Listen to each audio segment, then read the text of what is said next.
We're visiting today with section champ high school football coach J.C. Hunsaker. Just a couple of questions today, Coach. First, tell me, when did you know you wanted to be a high school football coach? Oh, man. When I first went off to school up in Northern Oregon, I went off to Willamette University, and I thought I had a good idea of what profession I wanted to get into. So I kind of started taking some classes in that major, and I saw the people that I was around. I said, man, this is not the group of people that I want to kind of or envision my career going with. So I then just took a step back and looked at my dad's life that he had. He was very happy doing the things that he wanted to do. And I had a talk with him as a freshman in college saying, hey, I think this is the path that I want to go down. I love sports. I love football.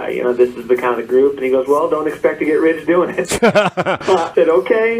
Then, I saw and still currently see how happy he is with some of the things that has given him in his life. So that was right then and there. I decided, hey, I'm going to give this teaching and coaching a shot. And you know what? It's been a real good decision for me on many fronts. So I'm very happy and content with what's going on in my life right now. Excellent. Now, talking about your dad, he was a legendary coach at Shasta. What was it like being in that household and watching your dad have all the success that he had? I guess I took it for granted. I didn't know just kind of how good I had it in watching him and do what he did and how he did it, until I kind of put myself in the coaching hat and realized, wow, just the things that he did go through, because all I did was I got to see what, as a young man, a young boy growing up, just watching film with him on the weekends and kind of had the time that he put in, but I didn't know all the intricacies of just how much he invested into each kid, not just the game. So when I put on the coaching hat and I first started coaching under him at Central Valley High School, I really got to learn a lot in terms of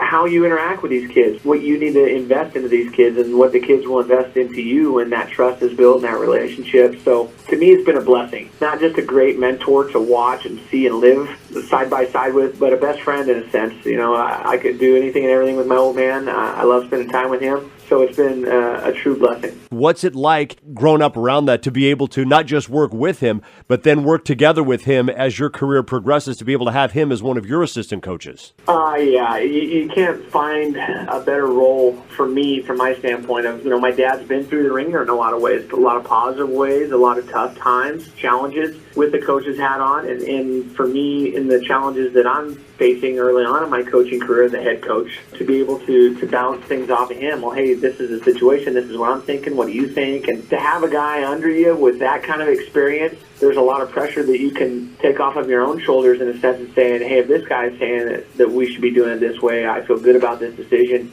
A lot more confidence has come through this process. It's been a lot of collaboration, not just with him, but all the guys on my coaching staff. We go in it together as a whole group. You're only as good as the people you surround yourself with. So I'm extremely lucky to have the coaching staff I do. I think we're doing everything we can within our power to make it a positive experience for the guys going through the program. Now, Coach, how long have you been with Shasta? A couple of years now, right? Yeah, this is just going to complete my third year as a head coach. I've coached 2 years previously.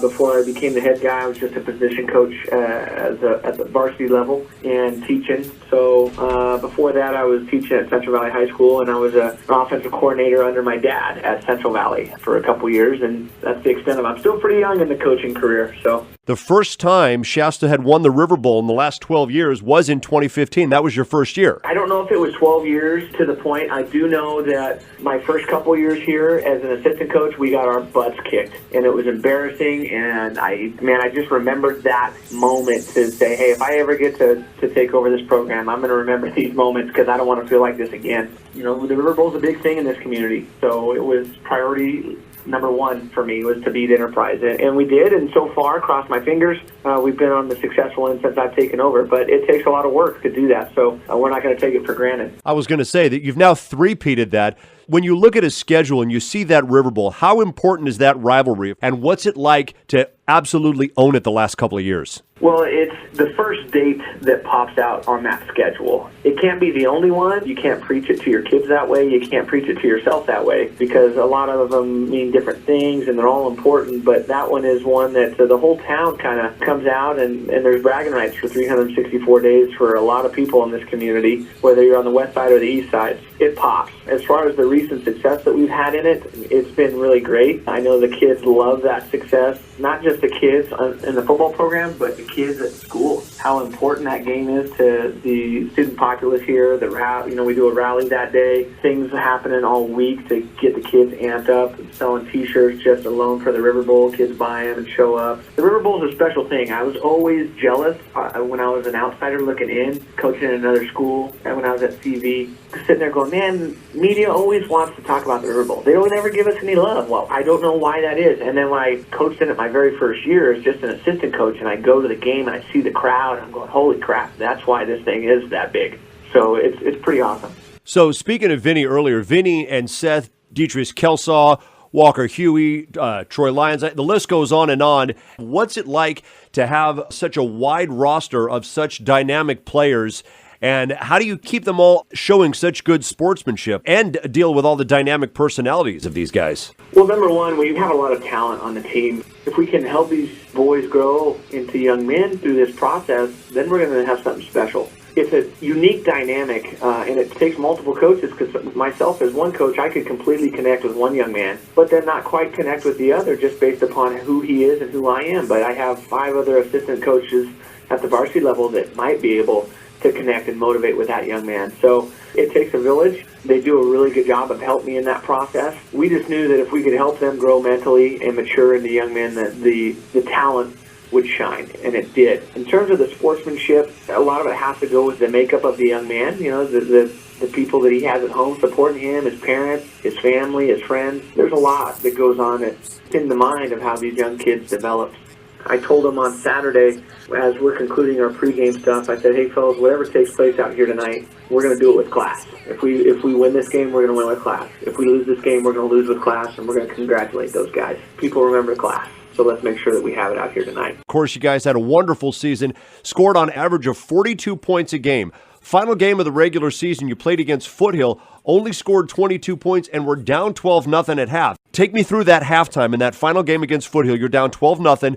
You go into the locker room. How do you motivate those guys to come out, score 22 unanswered points, and win that game? Well, you know, it was you reflect and go, hey, what put us right here right now? What has gotten us there? As coaches, you got a few ways that you can address the team at halftime. Do you question their effort and say it's an effort thing, but then you're calling out your kids and how they're going about their business? Or do you question what we're doing as coaches? Do we go in there and we talk nothing but X's and O's and fix things? Or is it a combination of, hey, we're not executing? Were we overlooking things? Do we need to ground ourselves a little bit? And I think that was kind of the approach that we took in that halftime at the end of the season there versus Foothill. And I know you were there. It was so much rain, so wet, so quick of how much the weather just kind of took over.